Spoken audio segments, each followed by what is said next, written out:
आचार्य भगवान श्री शांति सुरेश्वर जी महाराजा ने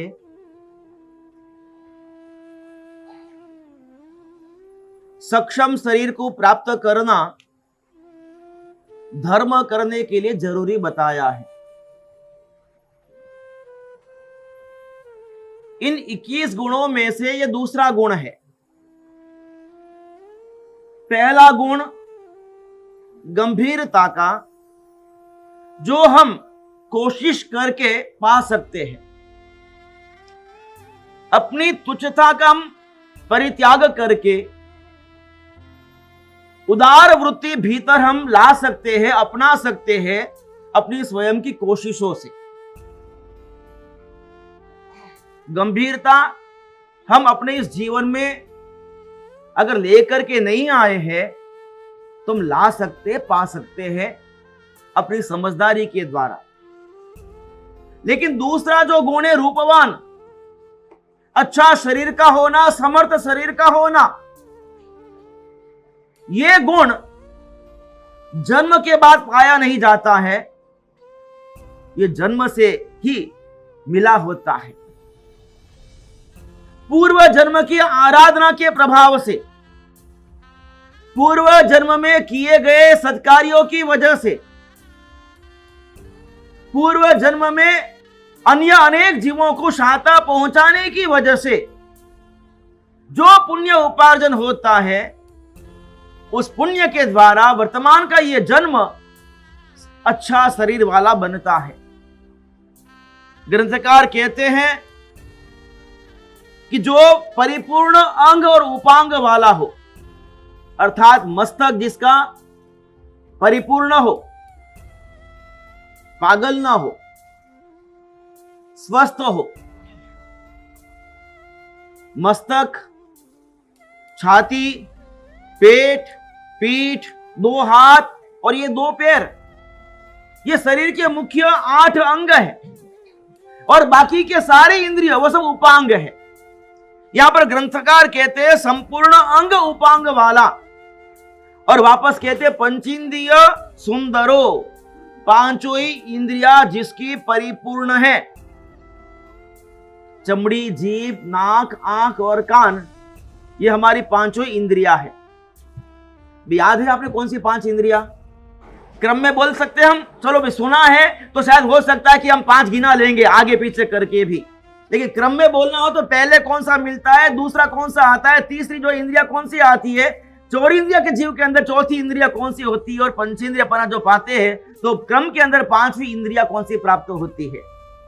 एक टेक्निक बताए दो सरल, अपना खाली मुंह पकड़ लो आप, ये चमड़ी, यहां पे आप चमड़ी लो, स्पर्शेंद्रिय, चमड़ी, नजदीक में क्या है इसके?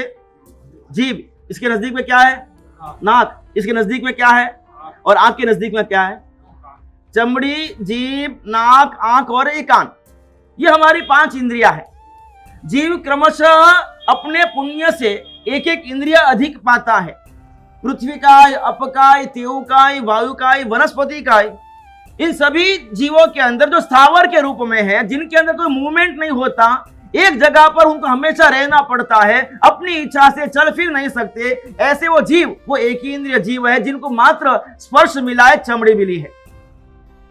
लेकिन जो विकलेंद्रिय अर्थात बेइंद्रिय, तेइंद्रिय, चौरिंद्रिय, उसमें बेइंद्रिय जीव को चमड़ी के साथ जीभ मिलती है, तेइंद्रिय जीव को चमड़ी के साथ, जीभ के साथ नाक भी मिलता है, और चौरिंद्रिय जीव को चमड़ी, जीभ, नाक के साथ क्या ऐड होता है?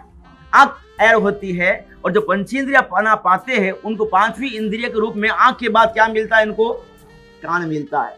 हम सब पंचेंद्रिय है, 5 इंद्रिया हमने प्राप्त की है। यहां पर कहते हैं कि 5 इंद्रिया मिलने के बावजूद भी क्या वो शरीर धर्म करने के योग्य है? तो कहा कि पंचेंद्रिय सुंदरो, अगर वो 5 इंद्रिया सुंदर मिली है, परिपूर्ण मिली है, जिसके अंदर कुछ भी कोई जो है बीमारी वगैरह नहीं है या क्षति नहीं है, वो जीव धर्म करने के लिए उसका शरीर योग्य है। अगर मान लो जीभ मिली है लेकिन मूंगो है, बोल नहीं सके, आंख मिली है लेकिन अंधा है या काना है, देख नहीं पा रहा है, कान मिला है लेकिन जो है बधिर है, सुन नहीं सकता है। जरा सोचो कि जीभ मिली है, आंख मिली है, कान भी मिला है, क्या वो धर्म कर सकता है अपनी इच्छा के मुताबिक? अगर कान मिले हैं लेकिन अगर सुनाई नहीं देता है, बधिर है, तो जिनवाणी का श्रवण उससे हो नहीं पाएगा।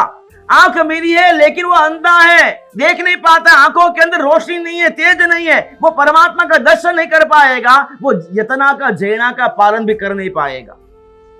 जीभ मिली है लेकिन मूंगापन है, बोल नहीं पाता है, आवाज नहीं निकलती है, वो न तो प्रभु के गुण गा पाएगा और न ही किसी के गुणानुवाद वो कर पाएगा।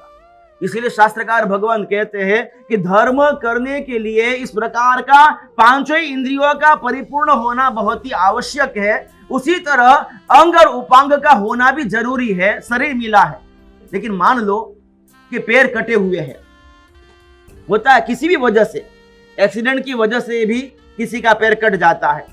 कोई जन्म से पोलियो हो गया, किसी को चल नहीं पाता है, अपनी इच्छा से कहीं आना जाना करना हो वो कर नहीं पाता है, किसी के सहारे की जरूरत पड़ती है, कोई उसे उठा करके बिठाए, कोई उठा करके लेकर के आए, तब जाकर के वो धर्म स्थान में पहुंच पाता है। अगर उसके पैर चलते नहीं हो, अपने पैरों से जो चल नहीं पाता हो, क्या वो अच्छी तरह से धर्म कर पाएगा? घर से भी मंदिर आ सकेगा, घर से उपाश्रय आ पाएगा? कोई लाएगा, कोई उठा करके सहयोगी बनेगा, तब जाकर के वो धर्म कर पाता है। अपनी स्वयं की इच्छा से ऐसा विकलांग व्यक्ति, दिव्यांग व्यक्ति धर्म कर नहीं पाता। इसीलिए शास्त्रकार भगवंत कहते हैं कि ऐसा परिपूर्ण पांचों इंद्रियों वाला शरीर पाना जरूरी है। इस जन्म में जो मिला, जैसा मिला, उसे निभाना होगा। लेकिन आने वाले जन्म जन्मांतर में अगर धर्म रत्न पाना है तो इस जन्म में हमें वैसा कार्य करना होगा जिससे आने वाले भाव के अंदर हमें अच्छा शरीर मिले। ये अच्छा शरीर, समर्थ शरीर, सक्षम शरीर, मजबूत शरीर कैसे मिलता है? क्या करने से मिलता है? आदिनाथ परमात्मा के 100 पुत्र में 2 मुख्य पुत्र कौन कौन? भरत और बाहुबली। एक चक्रवर्ती है और एक चक्रवर्ती नहीं है, राजा है। लेकिन इनका शरीर कितना बलवान है! चक्रवर्ती का शरीर इतना बलवान होता है, यहां पर शास्त्रकार भगवान फरमाते हैं चक्रवर्ती कुएं की पाल पर बैठा है। आजकल तो कुआं भी देखने नहीं मिले हो, हाँ गया जमाना। कुएं की पाल पर, वो पाल कितनी छोटी होती है आप समझ सकते हो। कुएं की पाल पर बैठा है। कैसे बैठा है? उसके शरीर को जंजीरों से बांधा हुआ है, बेड़ियों से पूरा उसका शरीर बंधनग्रस्त है और वो भोजन ले रहा है। चक्रवर्ती जंजीरों से बंधा हुआ भोजन आरोग रहा है और 32,000 राजा, सामान्य इंसान नहीं, 32,000 राजा उसको दूर से जंजीरों को खींच करके गिराने की कोशिश करते, हिलाने की कोशिश करते, फिर भी वो चक्रवर्ती जरा सा भी हिलता नहीं है। जरा सोचो कितना बलवान शरीर है, कितना समर्थ शरीर है। धर्म करने के लिए समर्थ शरीर का होना जरूरी है। उस संगम देव ने परमात्मा महावीर प्रभु पर काल चक्र छोड़ा। अगर मेरू पर्वत पर वो काल चक्र गिराया होता तो मेरू पर्वत का चूरे चूरा हो जाए, लेकिन फिर भी परमात्मा को नुकसान नहीं पहुंचा पाया। काल चक्र के उस भार से परमात्मा ढीचन तक जमीन में धंस गए, लेकिन आंच नहीं आई उनके प्राण पर। उसके पीछे की वजह परमात्मा का वो ऐसा शरीर था कि ऐसी आपत्ति, ऐसा घोर उपसर्ग वो भी सहन करने के लिए सक्षम था। धर्म करने के लिए शरीर का सक्षम होना जरूरी है।